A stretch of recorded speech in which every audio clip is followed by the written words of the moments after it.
Voilà, j'ai l'impression que tout le monde a pu se connecter. Pour les retardataires, vous inquiétez pas, vous aurez donc, comme d'habitude, le replay de la vidéo, un lien qui vous sera envoyé donc à l'issue du webinaire. De même que vous pourrez télécharger la présentation. Beaucoup de texte aujourd'hui dans la présentation. On va pouvoir la survoler en trois quarts d'heure comme d'habitude.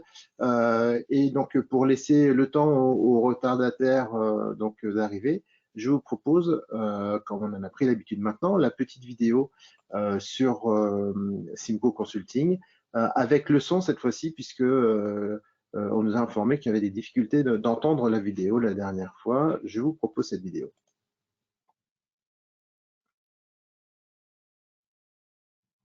Simco Consulting est l'une des plus importantes sociétés de conseil spécialisées en supply chain. Depuis 1981, elle a développé plus de 2400 projets pour plus de 600 clients de taille et de secteurs différents. Une forte ouverture à l'international permet à Simco Consulting d'accompagner ses clients depuis ses bureaux européens. Simco Consulting intervient tout au long de la chaîne logistique, de l'organisation du réseau de distribution à la formation des personnes. Son activité principale est la conception et l'amélioration de l'intra-logistique et des entrepôts d'usines et de distribution. L'étude de faisabilité, après une analyse des données et des opérations, développe plusieurs solutions alternatives en évaluant différentes implantations, technologies et processus. Les solutions sont comparées sous plusieurs aspects, notamment celui de la rentabilité économique. Lors de l'étude de mise en œuvre, la solution choisie est définie précisément, ce qui permet de rédiger un cahier des charges, des spécifications techniques et des procédures opérationnelles pour activer le processus de sélection des fournisseurs de l'ensemble des équipements logistiques. Lors de la phase de conception, Simco Consulting utilise la simulation de flux dynamique, un outil puissant qui permet de valider les procédés et les choix technologiques.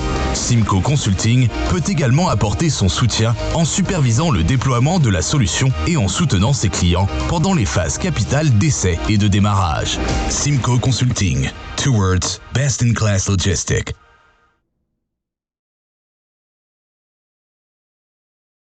Voilà, retour donc à notre webinaire. Bienvenue donc aux personnes qui se sont connectées pendant le film. On va traiter aujourd'hui d'une question qui est importante et capitale pour toutes les entreprises de production, de négoce, sur les activités d'entrepôt. Donc, est-ce que on va plutôt gérer notre activité en propre ou est-ce qu'on va plutôt la confier à un sous-traitant et auquel cas, comment est-ce qu'on fait? Alors, les chiffres clés, vous les avez vus dans le film concernant Simco, donc 2 400 000 euros de chiffre d'affaires, vous connaissez à bien les connaître. Un nouveau visuel qu'on met ici qui permet donc de voir là où Simco a développé des projets donc un peu partout en Europe, plus que quelques pays, donc on va dire outre-mer, avec donc une répartition du chiffre d'affaires toujours donc de l'ordre de 70% sur les projets d'entrepôt intralogistique, une vingtaine de pourcents sur d'autres projets liés donc à la supply chain, prévision de vente et autres, et puis 10% de formation avec en préparation donc pour 2022 un joli catalogue de formations qu'on vous proposait et une certification Calliope qui est en cours de manière à pouvoir garantir la conformité et le contenu et l'intérêt de nos formations. Nos secteurs d'activité, vous les avez vus dans le film et vous les aurez donc à nouveau également dans le document qui va vous être transmis donc à l'issue de ce webinaire. Les usines et les entrepôts d'usines, les entrepôts et les centres de distribution, et puis donc également prestataires logistiques. Il faut savoir que en qualité de cabinet conseil, on s'adresse à la fois à des chargeurs pour aller les aider à mettre en place des prestations logistiques, donc aller chercher les sous-traitants logistiques, et à la fois donc on travaille avec des prestataires logistiques pour aller donc répondre à des appels d'offres de donneurs d'ordre et de chargeurs. Nos activités, donc nous allons parler essentiellement aujourd'hui d'externalisation, de transport et des entrepôts, plutôt des entrepôts. Ici, vous avez quelques noms donc, de clients que vous pourrez reconnaître. Et là aussi, vous aurez le temps largement de prendre connaissance donc, de notre présentation. Et puis, donc, nous arrivons, j'allais dire, enfin au programme de la journée du webinaire. sur l'externalisation, donc transport et logistique. On va commencer par un petit slide sur les erreurs à ne pas commettre. Rarement on commence comme ça, mais là ça vaut le coup quand même de prendre le temps d'éviter de plonger tout de suite dans un travers, j'allais dire. Ensuite, comme d'habitude, on prend un peu de hauteur sur le sujet et on introduit avec le contexte et puis un petit lexique sur notamment les prestataires logistiques. Et puis donc, si on décide d'aller chercher donc un partenaire logistique, et bien donc on verra ensemble dans les minutes qui viennent comment préparer le projet, comment mener l'appel d'offres et puis surtout comment est-ce qu'on conduit le projet et qu'on le réalise et qu'on le suit donc au jour le jour. C'est quelque chose qui est vraiment capital et important. Alors, les erreurs à ne pas commettre, la première, c'est qu'on va passer 45 minutes, une petite heure ensemble et faut pas penser qu'en 1 heure ou 45 minutes, je vais tout vous avoir dit. J'ai une quarantaine de slides à vous proposer, beaucoup de textes. Voilà, donc c'est quelques ébauches ici de renseignements que je vais pouvoir vous transmettre. Et puis derrière, chacun doit se faire à son idée, creuser les outils que je vous proposez. Et évidemment, on va rester à votre disposition pour aller plus loin si vous le souhaitez.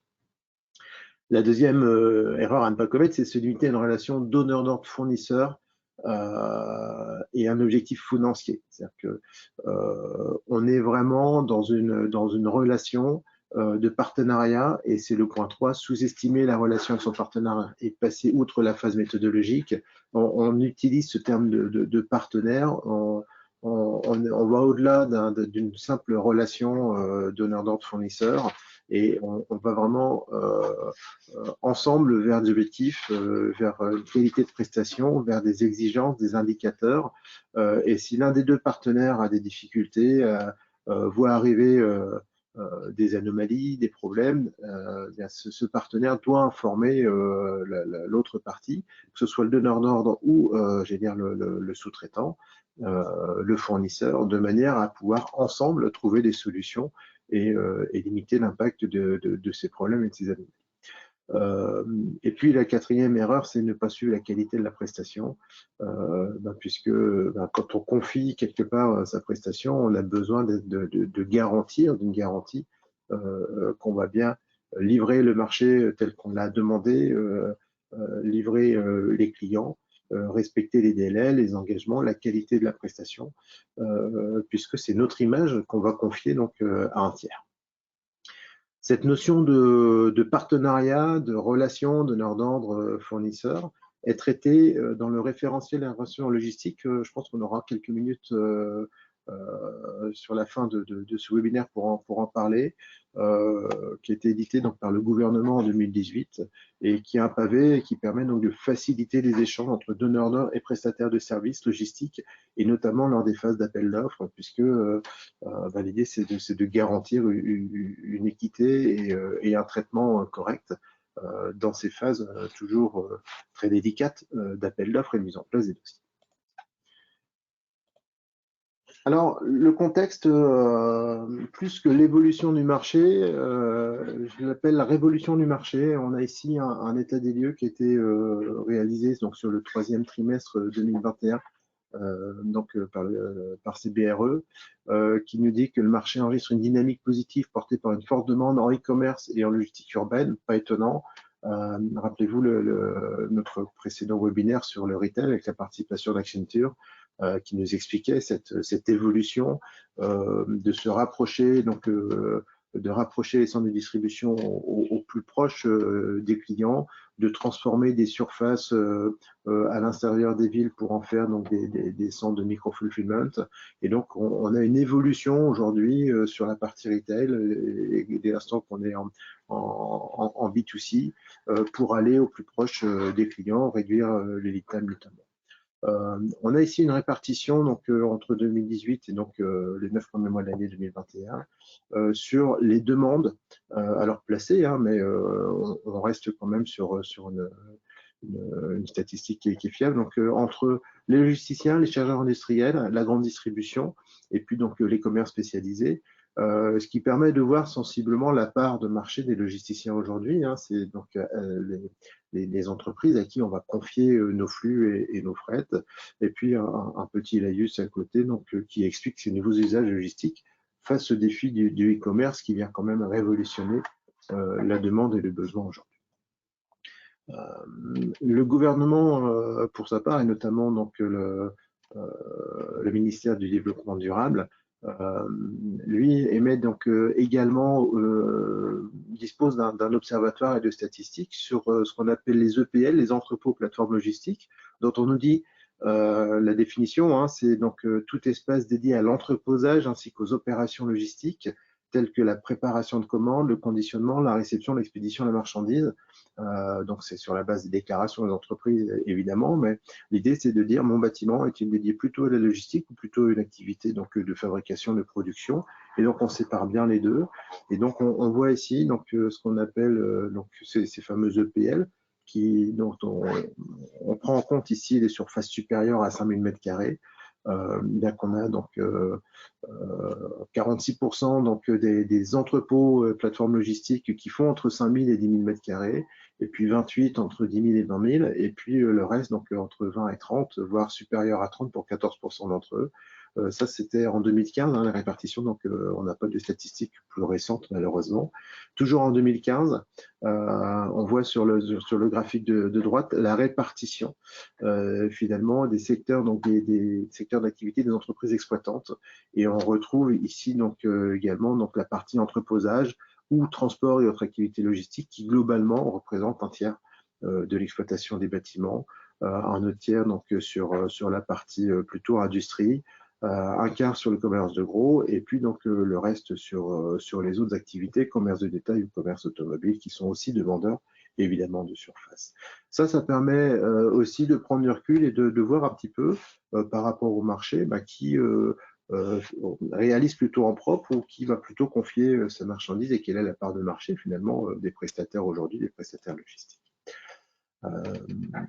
Et puis, troisième point sur ce que j'appelle la révolution du marché, avec ici un extrait d'un communiqué de presse du gouvernement donc, qui date du mois de juillet 2021, qui a signé un engagement avec les principaux acteurs de l'immobilier logistique afin d'améliorer leur performance environnementale.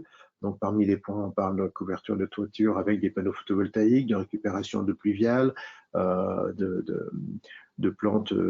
plantation donc de haies, d'études également donc d'impact écologique pour tout ce qui est construction supérieure à 20 000 m², mais aussi et surtout le fait de privilégier l'installation d'entrepôts sur des friches existantes, c'est-à-dire que on va plus forcément chercher du foncier donc neuf entre guillemets ou des champs pour construire un entrepôt. On va plutôt privilégier le fait d'aller chercher donc des friches industrielles présentes un peu partout. Il y a une cartographie et une liste de ces friches qui ont été proposées donc, et qui sont à disposition donc, au niveau du ministère, de manière à pouvoir privilégier la transformation de ces friches pour en faire donc, des entrepôts. Et à l'heure où on parle de logistique urbaine, il n'est pas rare de trouver des friches industrielles au sein des villes qui pourraient faire l'affaire et jouer le jeu sur ces parties.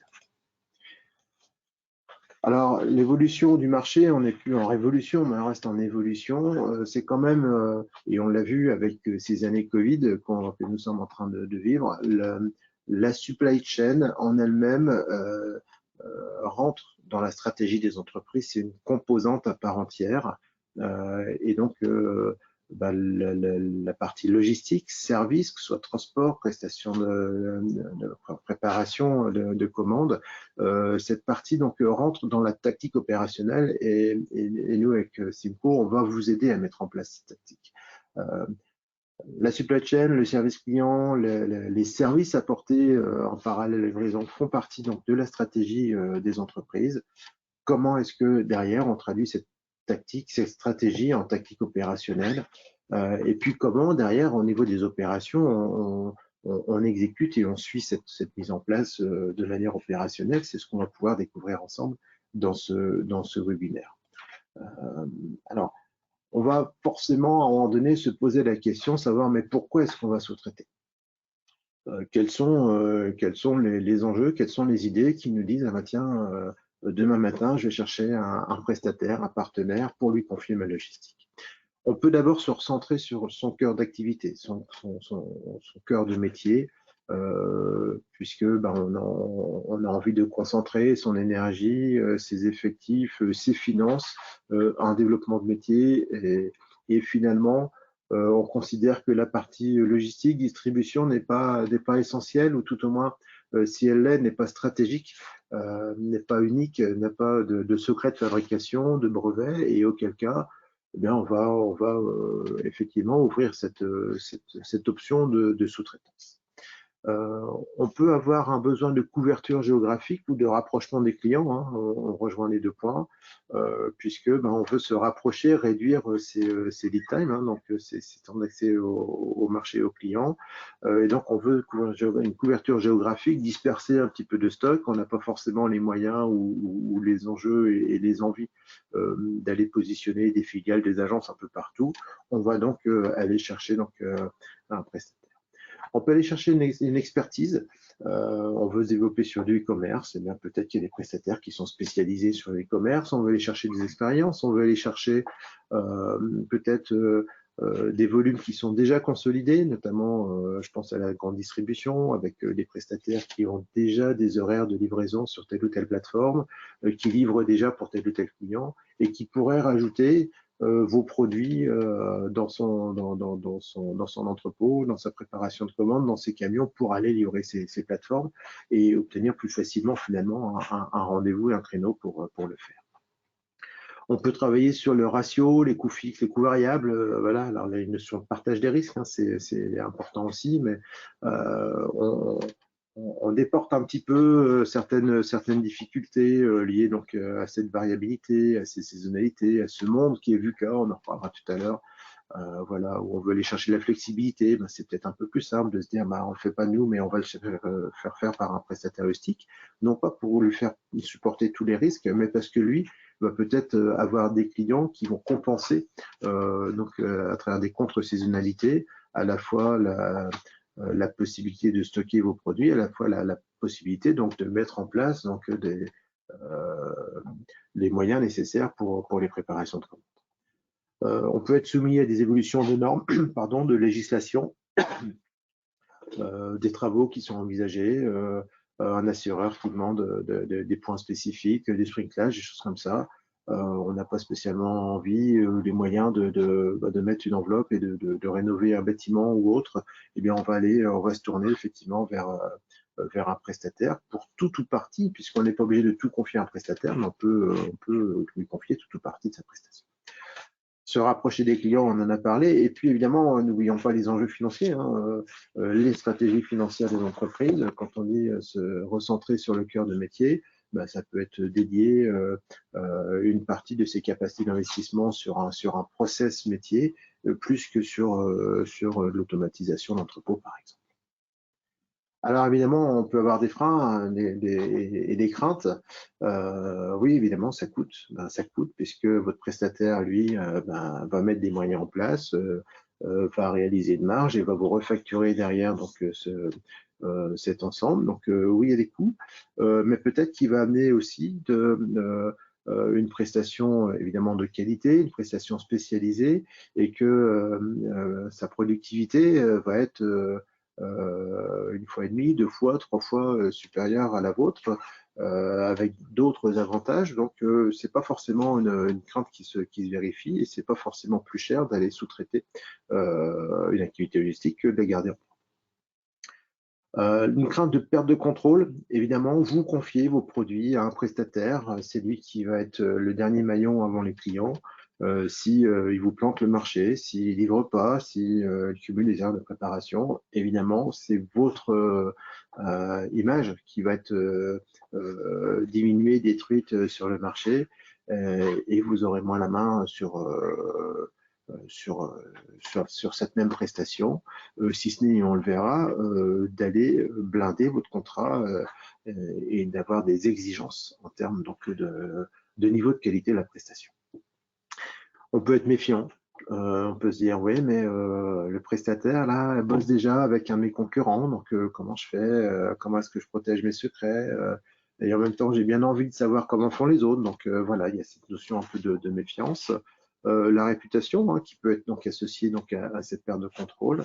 Il peut y avoir donc dans les enjeux financiers, donc des objectifs plutôt patrimoniaux des entreprises, hein, qui disent non, non, moi j'ai hors de question que j'aille donner de l'argent à un prestataire pour qu'il achète son entrepôt, je préfère le financer moi-même. Voilà, donc on peut avoir aussi des phases intermédiaires où vous n'êtes pas obligé de confier la prestation, le bâtiment et les engins de manutention donc à un prestataire, mais vous pouvez très bien inviter un prestataire entre guillemets in situ. Ce prestataire va venir réaliser sa prestation logistique au sein de votre bâtiment, par exemple. Et puis, donc, c'est ces notions également d'engagement contractuel, hein, la durée d'un contrat par rapport à des nécessités d'investissement. Je pense notamment à tout ce qui est automatisation, puisque c'est une très forte demande aujourd'hui sur le secteur de la logistique. Signer un CDD avec un prestataire, entre guillemets, de 3 ans, alors que lui va investir sur du matériel qui va amortir sur 8 ans, 10 ans, 12 ans. Il y a forcément un déphasage entre les deux. Donc, soit il va vous demander donc, de signer pour une durée un peu plus grande, soit il va vous proposer donc à l'issue des 3 ans, et s'il n'y a pas d'accord de renouvellement de contrat, d'appliquer ce qu'on appelle des VLC, donc des valeurs nettes comptable en disant j'ai amorti, j'ai acheté du matériel pour vous que je ne peux pas utiliser pour d'autres clients au vu de la configuration des produits, du poids, du volume, etc. Ce matériel, si vous partez, vous le récupérez et c'est finalement le solde de l'amortissement que je vais vous facturer à l'issue du contrat. Et donc, il faut faire un équilibre entre les deux, hein. Pourquoi est-ce qu'on veut sous-traiter? Quelles sont les craintes? Comment est-ce qu'on s'acquitte de ces craintes? On s'acquitte en préparant bien son dossier, en blindant son contrat et évidemment en se faisant accompagner, si vous le souhaitez, et je vous incite à le faire, par un bon cabinet de conseil qui a l'habitude de ce genre de situation et qui va vous permettre de déminer le terrain et d'éviter les pièges. Justement dans cette relation contractuelle. Alors, on en parle encore, hein, l'évolution du marché. Je vous laisserai prendre le temps de lire cette présentation. On nous parle d'exigences de niveau de service. On a des gammes qui sont de plus en plus élargies. On a des commandes qui sont de plus en plus fréquentes avec la diminution de la quantité unitaire. On a ce ratio, ce besoin d'augmenter la qualité produite et la qualité perçue. Et puis, on rajoute des services à la logistique. On ne se contente pas de livrer, mais il faut le tracking qui va avec. Il faut apporter peut-être une notion de montage, de récupération d'anciens matériels, de prise de rendez-vous. Donc, tout ça, il faut forcément le prendre en compte quand on va chercher à être au top, à être best in class sur les activités logistiques. Le tout dans ce monde qui, donc, VUCA, on en a déjà parlé, on en reparlera encore, la volatilité du marché, les incertitudes, la complexité. Certains disent maintenant Covid à cause de complexité, avec l'ambiguïté. Voilà, tout ça, c'est des choses qui font qu'on a du mal à prévoir. Donc, c'est déjà difficile pour nous, en tant que chargeurs, de prévoir et de savoir quelle va être la demande, comment est-ce qu'on va calibrer le besoin, etc. Alors, si en plus, il faut que je m'engage avec un prestataire logistique, c'est plus pratique, je ne sais pas, à vous de voir, mais en tout cas, ça fait partie de l'équation de manière incontestable. Il y a cette notion de satisfaction de client, hein, aujourd'hui. On voit que à peu près 75% donc, des chargeurs qui confient leurs prestations à des clients sont satisfaits. Et puis, il reste 25% partiellement ou totalement insatisfaits pour les problèmes donc, de contrôle, pour les problèmes donc, de trop faible gestion, peut-être des problèmes contractuels, hein, puisque c'était pas bien spécifié dans le contrat. Alors, il y a un petit jeu sur lequel on peut jouer, ou alors des manques d'informations. Voilà, des manques d'informations dès le départ dans le cahier des charges. On ne nous a pas demandé de gérer un numéro de série, de gérer donc un numéro de lot. Or, on nous demande un inventaire sur tel ou tel lot. je suis obligé de louer des nacelles, de prendre des intérims et d'aller donc inventarier tous ces lots. Si on me l'avait demandé dès le départ, je l'aurais mis dans mon WMS et en un clic, j'aurais pu sortir la liste des lots dans l'entrepôt et puis donc la manière dont je les ai servis aux clients pour faire des rappels de produits notamment. Voilà, tout ça, ce sont des choses qui, si elles sont bien préparées, vont nous permettre de rentrer dans la case verte des 75% donc, de satisfaction. Alors évidemment, ces objectifs, on nous demande d'augmenter le niveau de service, la continuité du service, de diminuer les lead time, d'augmenter donc les zones donc, de prestations de livraison. Et puis évidemment, en tant que chargeur ou de donneur d'ordre, et même en renouvellement de contrat, on aime bien demander des réductions de coûts. Alors comment est-ce qu'on peut s'y prendre quand c'est comme ça? Est-ce qu'on sort la baguette magique? On va essayer de voir ensemble comment on peut procéder donc, pour être le plus juste possible, toujours dans cet esprit émis donc par cette, je cherche mon terme, pardon, par cette notion de préconisation RSE mise en place par le gouvernement dans le respect des partenaires, que ce soit du donneur d'ordre et du prestataire et donc fournisseur. Alors, juste un petit lexique, puisque quand on parle de sous-traitance, on dit souvent les 3 PL. Donc, le 3 PL, c'est donc le prestataire logistique, le 1 PL, donc First Part Logistics en anglais, donc assure donc plutôt du transport et la distribution. Le 2 PL va rajouter un petit peu de stockage d'entreposage. Le 3 PL va rajouter donc toute une partie donc d'exécution et de services à valeur ajoutée. Le 4PL va commencer à faire du conseil et d'une maîtrise d'ouvrage, voilà, sur des solutions un peu plus globales avec l'utilisation d'outils digitaux. Et puis donc on est au 5PL et alors maintenant il y a le 6PL qui se rajoute avec une notion d'environnement, mais le 5PL où on va apporter l'innovation technologique, on va réaliser donc tout ce qui est plan de transport notamment, et puis donc on va aller aller chercher et s'occuper donc de cette sous-traitance transport pour le compte du donneur d'ordre. Donc voilà un petit peu pour ces notions de vocabulaire entre 1 PL et 5 voire 6 PL. Il est encore pas officiel le 6 PL, mais il est déjà utilisé notamment en région nord-ouest. Alors la méthode, quand après avoir réfléchi, on souhaite externaliser, c'est d'abord de se définir un plan d'action. Quelles sont les étapes qui vont nous permettre d'aller chercher un prestataire et peut-être qu'on dit oui, on démarre la démarche et puis on verra à mi-chemin que non, finalement c'est pas pour nous, on trouve pas le bon équilibre de prestation, donc on va plutôt se retourner en interne. Une fois qu'on a ce plan d'action qui est fait avec cet agenda, ce calendrier, donc on va préparer l'appel d'offres et on va détailler un petit peu comment. Ensuite, on va gérer les appels d'offres et puis donc derrière, on va mettre en place le projet, quelque chose d'assez classique, qu'on parle de prestations, qu'on parle de création d'un nouveau produit. On aura toujours quelque part cette notion et ce fonctionnement en mode projet avec des jalons et des étapes à respecter de manière prioritaire. Alors, le plan d'action, on commence peut-être par un audit. C'est-à-dire que vous envisagez, vous vous posez la question, savoir si vous devez être sous-traité ou pas. Bien, l'idée, c'est de vérifier le modèle actuel, à la fois sur le transport, à la fois sur la logistique, de vérifier l'efficacité, le réseau de distribution, les logiciels, le paysage, etc.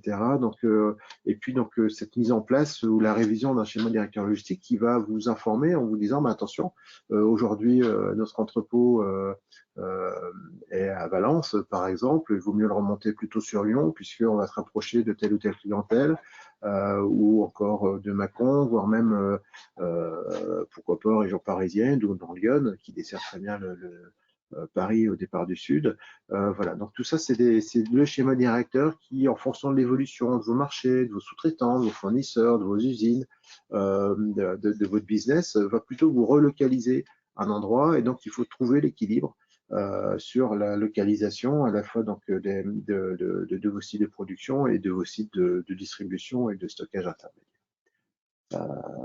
Et donc, dans le périmètre, on va déterminer donc des différentes notions qui sont des durées de contrat, des approches projets, donc des divisions donc, par service, de manière à pouvoir aller mettre en place un document et aller chercher donc, la prestation avec déjà des idées, même si votre prestataire, votre futur partenaire pourra avoir de la valeur ajoutée, pourra vous donner des idées, des conseils et vous aiguiller sur des solutions, il faut que vous ayez déjà un cadre bien structuré avant d'aller les chercher.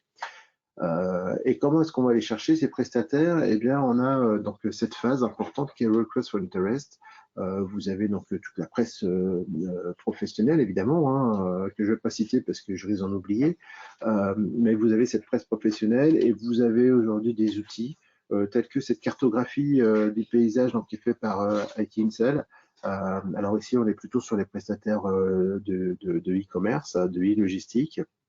À la fois transport, à la fois donc entreposage, préparation de commandes, avec cette cartographie qui est très bien faite de type donc plan de métro, où à chaque station, ben, on vient en fonction de la couleur et des types de points, du type d'arrêt, dire si on est plutôt, si on fait plutôt du transport, si on fait plutôt de la livraison selon le plan de transport, la livraison sur mesure, si on dispose de WMS, si on a la valeur ajoutée, si on sait faire du packing, du co-packing, etc. Donc tout ça, c'est quelque chose qui est important. L'idée, c'est quoi? C'est de pouvoir travailler en entonnoir, c'est-à-dire qu'on va on va pas envoyer un cahier des charges à 20 ou 25 ou 30 prestataires potentiels. On va d'abord leur envoyer un formulaire pour connaître leur secteur d'activité, leur taille, avec qui ils travaillent d'habitude, leur secteur géographique, etc. Donc, quels sont plutôt leurs points forts. Et en fonction de ça, on va aller chercher 5, 6 opérateurs potentiels qui vont matcher avec vous, vos objectifs, avec votre marché. Et c'est ces gens-là qu'on va inviter donc, à travers donc, un cahier des charges. Donc, ces premiers entretiens hein, qui sont plutôt informels, voilà, c'est les entretiens sur la liste des vendeurs, sur les opportunités du marché, sur les discussions donc, en termes d'investissement, etc. Donc, on va, à travers ce RFI, on va aller donc interroger ce marché et puis voir donc effectivement les meilleurs prestataires qui vont pouvoir répondre et qui vont matcher avec vos points. Et derrière, on va lancer donc cet appel d'offres, Request for Quotation, donc qui se sera inspiré des travaux que vous aurez fait précédemment. C'est-à-dire que il y a d'abord, avant l'appel d'offres, il y a ce cahier des charges hein, qui fait partie de l'appel d'offres. Et dans un appel d'offres, vous allez vous présenter, vous allez présenter votre contexte, votre problématique, qu'est-ce que vous attendez de cette démarche. Rajoutez votre cahier des charges, le plus précis possible, donner les différents jalons de l'appel d'offres et puis donc les différentes dates clés par rapport donc au déroulé. Et ça, donc vous allez l'envoyer aux 5, 6, 7 prestataires potentiels que vous aurez ciblés de manière à pouvoir faire un premier échange avec des connaissances plus approfondies et puis un premier retour côté aussi de vos attentes. Ce qui est des charges, c'est les spécifications, ce que vous attendez en termes techniques et logistiques, avec donc des instructions pour la présentation de l'offre, des conditions de fourniture, des spécifications techniques, des indicateurs, des saisonnalités, des chiffres, hein, beaucoup de données, qu'est-ce qui rentre, qu'est-ce qui sort, comment ça rentre, comment c'est stocké, quels sont les niveaux maxi de stock, est-ce que c'est plutôt un pic de stock tous les débuts de mois ou tous les 10 du mois, toutes les fins de mois, de manière à ce que votre prestataire sache ajuster au mieux sa réponse et calibrer vos besoins ou calibrer ses outils par rapport à vos besoins, savoir si, on parlait tout à l'heure de contre-saisonnalité, si on peut se lancer dans ce type, d'activité, si on peut vous apporter une solution finalement sans avoir à vous bloquer une surface de 12 512 mètres carrés précisément tous les mois, parce que vous atteignez ce pic, vous annoncez que vous allez atteindre ce pic tous les 12 du mois, donc tous les 12 du mois, donc je vous facture toute la surface et je vous l'ai dit. Est-ce qu'on peut être sur une surface multi-client, mono-client, etc. Donc tout ça, votre prestataire, lui, va pouvoir le calibrer à condition qu'il retrouve correctement ses questions. C'est-à-dire que vous allez rédiger ce cahier des charges et vous allez avoir un premier enjeu, une première phase de questions-réponses dans le projet où les prestataires vont, à la lecture de cahier des charges, vous interroger, savoir si donc aller chercher des compléments, savoir si ils ont correctement interprété vos données, vos besoins, etc. Donc, ne pas négliger cette phase de cahier des charges, ne pas hésiter dans un jeu de questions-réponses aussi à diffuser au plus large les réponses, alors si elles ne sont pas évidemment confidentielles ou réservées à un prestataire parce qu'il a un avantage à un moment donné à vous proposer, où il a pensé quelque chose et c'est embêtant que les autres en prennent connaissance. Ceci étant, on peut avoir des questions sur une erreur, sur un problème, sur une virgule, sur un chiffre qui manque et qui va être essentiel pour tout le monde. Et là, vous avez évidemment possibilité de diffuser cette réponse à tout le monde. Attention, ce cahier des charges, c'est ce qui va être votre draft, votre brouillon du contrat à venir. Donc, soignez-le, modifiez-le, mettez-le à jour au fur et à mesure de la consultation, puisqu'encore une fois, c'est lui qui va servir donc, de base pour le contrat à venir avec votre prestataire. Donc, on a des données d'exploitation qui doivent faire partie donc, de cahier des charges, à la fois qualitatives, à la fois quantitatives, et puis avec des projections, puisque donner des datas sur les 5 dernières années, c'est bien, mais ce qu'on aimerait, c'est avoir des datas ou des enjeux, des esquisses sur les 3 ou 5 années à venir. Et donc, c'est important d'être très complet et très exhaustif dans ces données. Le retour que vont faire les prestataires doivent être complets et doivent prendre intégralement les coûts qui vont vous être facturés. Et essayer de ne pas avoir d'impasse, de ne pas avoir de zone franche dans les réponses. Et vous allez structurer à la fois un déménagement, à la fois des frais de démarrage, à la fois des frais de stockage, des manutentions, comment est-ce que c'est découpé, quelles sont les unités, des frais de transport, des autres activités, pardon, sur les mouvements internes, sur les inventaires et autres. Et donc, tout ça, c'est des éléments qu'il faut prendre en compte, que vous devrez retrouver dans la grille de tarifs et que vous pourrez suggérer même dans une grille de tarifs, non pas les coûts, mais plutôt les lignes de facturation, de manière à pouvoir faciliter derrière la consolidation donc, des offres. Et puis, vous devez avoir des exigences équitables, bien décrites et simples, de manière à pouvoir derrière suivre correctement l'exécution du contrat. Proposer des grilles de tarifs, ça vous permet de mieux consolider derrière le retour. Et puis, donc, attention à ne pas omettre ou cacher des éléments. Ça, on ne va pas lui dire tout de suite. Non, dites les choses, dites-vous les choses. Je pense que ce besoin de transparence est constant, à la fois en termes de préparation et à la fois en termes d'exécution du contrat.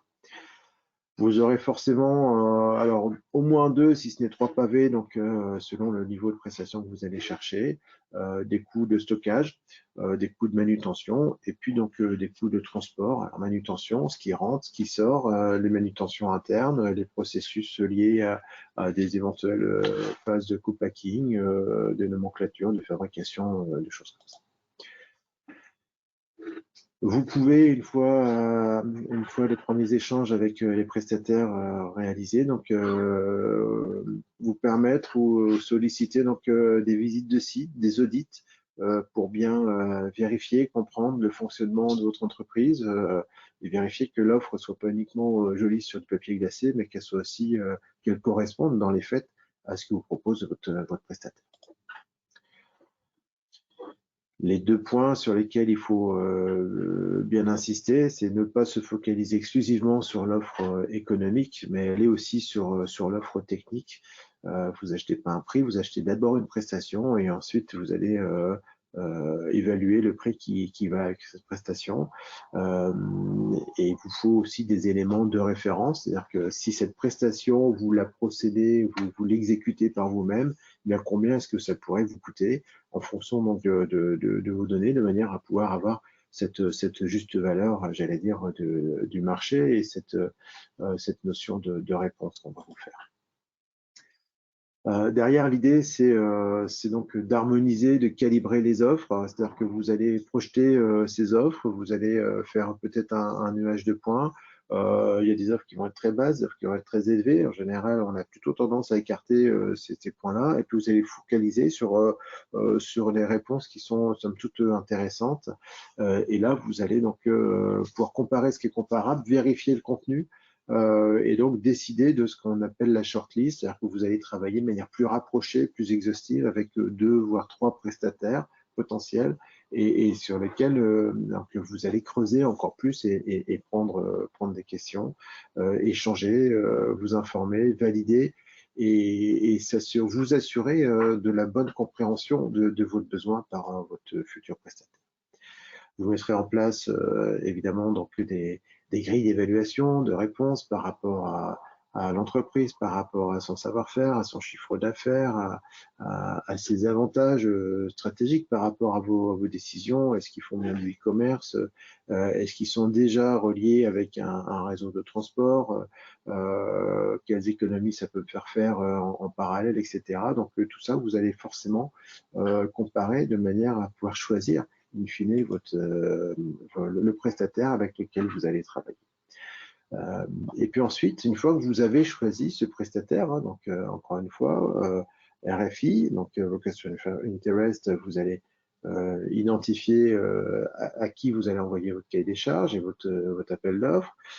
Une première phase qui vous permet de la shortlist. Ensuite, vous retravaillez avec eux avec des notions de soutenance et vous allez très profond, donc de manière à pouvoir avoir vraiment une bonne notion de ce que vous propose et vous redemandez des précisions. Et là, sur la base de ça, vous faites vos tableaux et vous choisissez. Et ensuite démarre le projet. L'idée du projet, c'est quoi? C'est dire comment est-ce qu'on met en œuvre? On a choisi de travailler avec vous. Comment est-ce qu'on gère cette transition de la situation de la situation actuelle à la situation future, sans arrêter de servir les clients, sans perturber, en évitant de trop doublonner les stocks, etc. Donc, comment est-ce qu'on gère cette transition? Comment est-ce qu'on forme? Comment est-ce que on apprend les processus, nos besoins, etc. Qu'on transforme des mots en réalité? Et puis, donc, comment est-ce qu'on va gérer le jour le jour, au quotidien? Quel tableau de bord vont nous permettre de suivre la prestation, quels sont les calculs qu'on peut mettre dans le contrat sur des bonus, sur des pénalités, quel est le niveau de service attendu, requis, etc. Donc, quels sont les audits, les contrats d'inventaire, et tout ça doit faire l'objet, donc, évidemment, d'une discussion avec vos partenaires. Avec une vision long terme, c'est important. Hein, il ne faut pas avoir une vision trop court-termiste puisque vous ne donnerez pas de perspective. L'idée, c'est plutôt d'avoir cette vision long terme et de voir comment vous franchissez les étapes pour arriver à ce long terme, quitte à faire évoluer un peu votre vision et vos objectifs. Les processus, évidemment, que vous externalisez, eh bien, il faut les reprendre et les optimiser. Vous n'allez pas demander à votre prestataire de faire exactement comme vous faisiez, puisqu'il a sa technique, il a son service, il est prestataire, il doit apporter la valeur ajoutée par rapport à ça. Vous allez partager les opérations et les enjeux à tous les niveaux de l'entreprise, y compris la direction générale. Vous allez donc avoir ces phases de transition avec des problèmes inévitables et on va essayer de les anticiper. C'est quels sont les risques, qu'est-ce qu'on va avoir comme souci et comment est-ce qu'on anticipe tout ça. Et puis donc ensuite, vous allez chercher donc à tirer profit finalement de cette externalisation, de ce partenariat, pour peut-être faire des choses que vous ne faisiez pas, vous n'avez pas forcément songé, et vous rajouter du service par rapport à vos besoins initiaux. Et puis donc mettre en place donc le modèle commun de mesure de performance, hein, donc les indicateurs, hein, pour ne pas les citer, avec certains indicateurs qui doivent faire partie de ce qu'on appelle ici un SLA, Service Level Agreement. C'est ces indicateurs sur lesquels on va faire un focus particulier qui peuvent nous permettre demain d'appliquer des pénalités. Bon, est-ce que c'est intéressant d'appliquer des pénalités? Je ne suis pas sûr, mais au moins d'exiger un niveau minimum, un niveau de service. Et ces indicateurs qui, s'ils ne sont pas respectés au bout de 3 mois consécutifs ou 3 périodes consécutives, et s'il n'y a pas de plan d'action concret de la part de votre partenaire mis en place, si les taux ne sont pas atteints, va vous permettre de mettre fin peut-être à un contrat de manière anticipée, de manière à pouvoir réagir et à pas laisser donc votre image se dégrader sur le marché du fait d'un problème de prestation. Alors, comment on assure le succès donc d'une prestation? Voilà, il faut que votre prestataire connaisse vos produits, connaisse vos clients, sache l'impact. Vos flux doivent être le plus digitalisés possible, évidemment, avec des données fiables dans vos systèmes d'information, puisque vous allez transmettre des fiches articles, des données clients, des informations autres. Si ces données sont pas fiables, votre prestataire aura beau avoir les meilleurs systèmes d'information, il va pas correctement les traiter et il va avoir des lacunes. Des échanges d'informations qui doivent être clairs, avec peut-être des matrices de communication entre les entreprises, des informations qui doivent être remontées en temps réel, c'est important. Le départ qui n'a pas pu se faire à telle date, avec peut-être une urgence à la clé, il faut vite avoir l'information de manière à pouvoir réfléchir ensemble à comment substituer le problème. Si on est sur l'externalisation de transport, donc il y a tout un aspect documentaire à vérifier sur la partie donc respect de la législation. On va aller chercher donc l'optimisation la meilleure par rapport à vos flux, par rapport à vos volumes, à vos catégories, et puis là aussi du temps réel pour remonter les informations, les incidents de transport, et puis donc des facturations relativement simples, et ça c'est la clé aussi de succès. C'est si vous mettez 3 jours à vérifier une facture de transport tous les mois, et bien vous allez perdre beaucoup de temps à suivre vos opérations et donc vous allez perdre de la valeur ajoutée par rapport. Je vous invite en quelques minutes, puisqu'il est déjà 11h52, à jeter un œil sur ce référentiel RSE donc, qui date de fin 2018, qui a été mis en place par le gouvernement, qui concerne donc toutes les entreprises qui ont des activités logistiques, que vous soyez chargeur, donneur d'ordre, négoce, fabricant, prestataire logistique, transporteur. Donc, c'est des engagements qui concernent à la fois la gouvernance, l'environnement, enfin un point clé, tout ce qui est donc enjolié aux clients consommateurs, développement des territoires, loyauté des pratiques, c'est important, surtout quand il s'agit de relations entre différents partenaires, l'aspect social, l'aspect des droits de l'homme, et puis donc avec un focus spécifique sur le fait d'accompagner les entreprises de filière logistique dans une démarche de responsabilité sociétale, tout particulièrement donc, TPE, PME, ETI qui n'ont pas forcément les moyens donc, d'aller chercher des normes et d'avoir des équipes qui permettent de mettre ça en place, et puis de faciliter les échanges, et c'est bien là qu'on a cette valeur ajoutée, entre donneurs d'ordre, prestataires de services logistiques, notamment donc, sur les phases d'appel d'offres. C'est important, je vous incite à aller récupérer, je pourrais, si vous le souhaitez, vous donner les coordonnées pour récupérer ce guide de préconisation du gouvernement. Voilà, vous avez des documents qui vous permettent ici de voir l'importance des opérateurs d'activité logistique par rapport à l'importance sur les parties prenantes, les enjeux de nuisance, les enjeux de concurrence, les enjeux de RSE, de conditions de travail, de liens durables avec les clients, sous-traitants et fournisseurs. C'est quelque chose donc d'essentiel au niveau de la chaîne de valeur logistique. On arrive déjà à la phase de conclusion. Alors, je vous l'avais dit, 45 minutes, c'est court pour parler de ce pavé de sous-traitance et de décider si finalement on garde en propre nos activités ou si on les confie à un prestataire. Quelques conseils pour terminer et avant de passer aux phases de questions. Cette externalisation ne doit pas être considérée comme un simple acte d'achat. C'est bien vous confier votre prestation à un tiers qui devient l'interlocuteur de vos clients quelque part. Donc, vous achetez pas un prix, vous achetez une prestation et c'est votre image qui va en découler. Ça, c'est extrêmement important. Vous êtes sur un choix à sens unique, puisque on a beau à un moment donné mettre en place ce qu'on a appelé le SLA, le Service Level Agreement, une fois que vous êtes engagé avec votre prestataire, vous êtes engagé. Donc prenez le temps de préparer correctement, d'anticiper, de réaliser vos cahiers des charges, de bien définir vos besoins, de bien vous assurer que votre prestataire est bien l'entreprise de la situation. Vous pouvez grandir avec, croître avec, avoir de la croissance. L'entreprise peut vous accompagner sur des développements, pas de souci, mais dès le départ, privilégier donc cette notion, vérifier que vous êtes bien à même de travailler donc avec ce prestataire.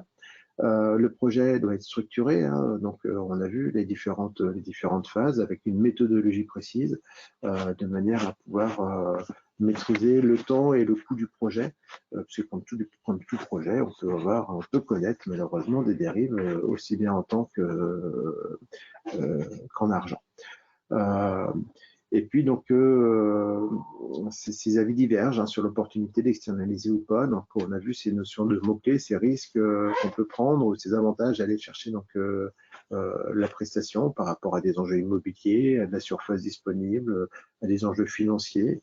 Ça inclut tout le monde dans l'entreprise. Tout le monde doit prendre part à cette décision. C'est pas le service logistique ou supply chain qui dit bah, tiens on va sous-traiter avec tel ou tel prestataire potentiel. Non, il faut que ce soit une vraie démarche d'entreprise avec une notion et une validation financière, hein, puisqu'on n'est pas sur des petits enjeux financiers, on est généralement sur des gros enjeux. Et puis, n'hésitez pas pour ça à vous faire aider par Simco Consulting ou tout autre cabinet de conseil, même s'il vaut mieux se faire aider par Simco, de manière à pouvoir mettre en place cette relation qu'on souhaite durable. Alors, je vous le disais, on est sur le dernier webinaire de la saison. On a encore une occasion pour nous rencontrer, c'est à Mâcon. Ce sera le 8 décembre prochain, c'est mercredi, où j'aurai le plaisir d'animer une conférence sur la simulation de flux et ses enjeux dans la logistique du vrac, qui est une niche dans la logistique et la supply chain. On va présenter donc notre offre fluidifiée qui est donc liée à la simulation de flux et à la création de jumeaux numériques. Vous pouvez également retrouver l'intégralité de nos webinaires en replay sur le site internet simcoconsulting.fr. Et puis, évidemment, comme d'habitude, je vous propose de poser vos questions et j'espère que vous en avez. Merci en tout cas de votre participation à ce webinaire. Alors, laissez-moi regarder s'il y a des questions. J'ai oublié de vous préciser, hein, donc évidemment, les questions, vous les posez donc tout au long du webinaire et vous pouvez les utiliser, vous pouvez les poser maintenant donc, en utilisant donc, le chat qui est à votre disposition sur le site. Alors, la première question, c'était à 11h09, le son est coupé, problème résolu. Donc, voilà, j'espère que vous n'avez pas eu trop de problèmes et pas perdu trop de temps. Malheureusement, je ne regarde pas les points au fur et à mesure du webinaire. Deuxième question, est-ce que l'augmentation des contraintes réglementaires à l'égard de la logistique favorise le recours à des prestataires, notamment pour les PME? Oui, ça peut. Les évolutions en termes de législation, les évolutions en termes environnementaux, la pénurie des terrains aussi hein, aujourd'hui, et puis donc ce fait de privilégier plutôt les friches plutôt que des nouveaux entrepôts XXXL en construction peut effectivement permettre de donner l'idée plutôt d'aller chercher donc un prestataire qui a déjà des sites en place, qui peut avoir des sites et donc lui construire des extensions. Ça peut faciliter effectivement cette notion de sous-traitance. Alors, avons-nous d'autres questions? Pas pour l'instant. Je vous propose de vous laisser le temps de les poser si vous le souhaitez. Qu'est-ce que je peux ajouter d'autre? Vous avez nos coordonnées ici, vous n'hésitez pas à nous appeler.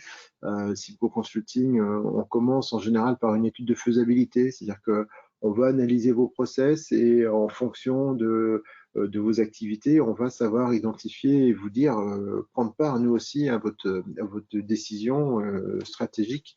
Et on a quelques dossiers qui commencent comme ça en disant avant de réfléchir à optimiser notre intralogistique, dites-nous si ça vaut pas le coup des fois d'aller sous-traiter, d'aller chercher donc un partenaire logistique. Et donc on sait vous amener évidemment ces éléments de réponse. Alors, est-ce qu'il y a un référentiel type à faire respecter pour le prestataire? Alors, attendez voir que je regarde. Pour le prestataire, genre ISO, Six Sigma, etc. Non, il n'y a pas à ma connaissance de référentiel type. si ce n'est ce référentiel RSE émis par le gouvernement, par le ministère mais je vois pas de référentiel type comme ça à l'instant T sur la notion de prestation. Il y a de la littérature qui existe et puis il y a des cabinets de conseil qui peuvent vous aider à ça, mais je vois pas de normes en tout cas sur cette notion de prestation. Une autre question.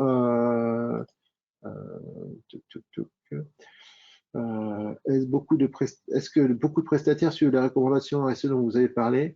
De plus en plus, puisque aujourd'hui ces préconisations RSE rentrent elles aussi dans les stratégies d'entreprise, rentrent dans l'image et l'étiquette que veut avoir cette entreprise sur le marché. Et puis elles commencent à rentrer aussi en termes de finances. Vous avez peut-être entendu parler ces derniers temps que les établissements bancaires et financiers vont pouvoir avoir une notion d'accord de prêt ou tout au moins d'ajustement d'un taux de taux financier en fonction des enjeux respectueux de l'environnement, notamment respectueux de la RSE. Donc c'est quelque chose qui va devenir de plus en plus important dans les entreprises.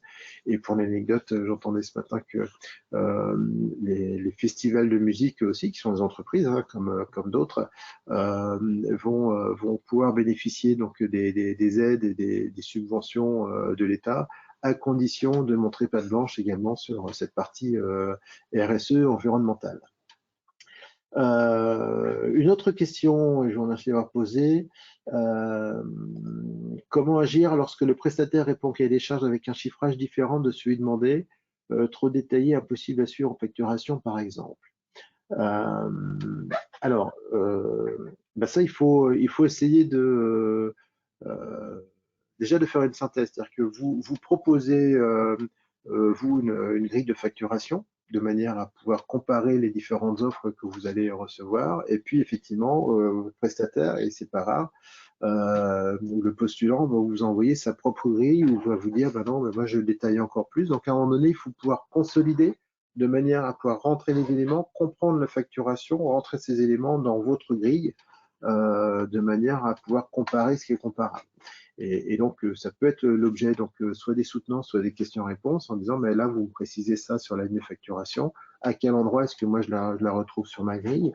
Le deuxième point, c'est quand c'est trop détaillé, impossible à suivre en facturation, ça commence à être compliqué effectivement. Alors tout dépend du type de prestation que vous avez, s'il y a des extras, s'il y a des choses en régie.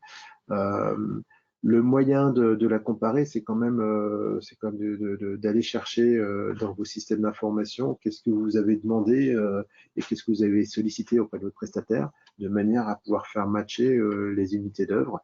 Et puis ensuite, il y a le coefficient multiplicateur par la grille tarifaire, mais vérifiez bien surtout les unités d'œuvre de votre prestataire.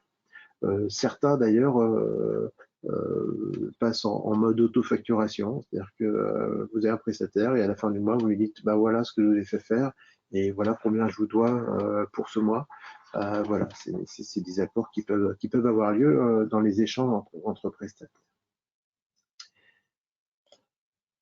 Alors, une autre question, vous n'avez pas abordé les aspects d'interfaçage des ERP. Quelles sont vos expériences en la matière? Est-ce que systématique d'utiliser l'ERP du prestataire? Alors, on ne va pas utiliser l'ERP du prestataire, on va utiliser plutôt le WMS du prestataire, ou le TMS, donc on confie plutôt sa prestation logistique et transport. Je pourrais vous donner un lien pour le webinaire qu'on a consacré à un système d'information. On a tout un pavé qui parle donc de la mise en place donc des échanges d'informations entre l'ERP d'un donneur d'ordre et le WMS ou le TMS d'un prestataire, voire même l'ERP avec votre propre WMS et votre propre WMS avec le WMS prestataire. Je garde votre nom monsieur, et je vous envoie le lien de manière à ce que vous puissiez avoir à la fois le replay du webinaire et à la fois donc le support de présentation.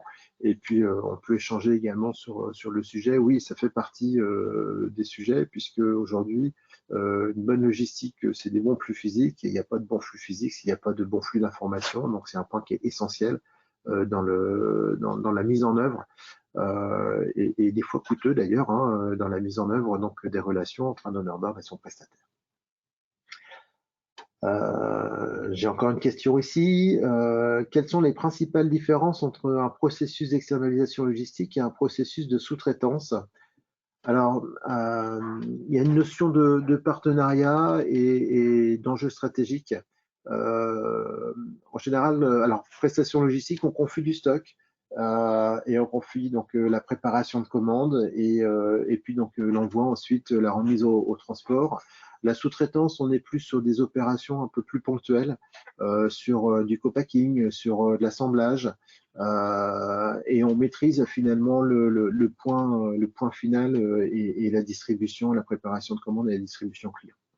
On a plutôt tendance à parler d'un sous-traitant. Alors même si un prestataire ici c'est un sous-traitant, il y a cette notion péjorative du nom. On a plutôt tendance à parler d'un sous-traitant quand on est en production et prestataire quand on est sur la partie plutôt logistique.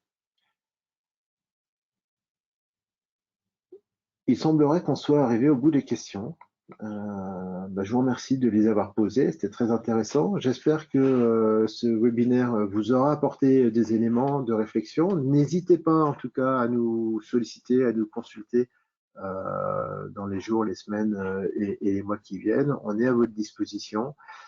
Merci encore pour votre participation et à bientôt. Vous aurez très prochainement le programme des webinaires pour 2022. Bonne fin d'année à vous, à bientôt, au revoir.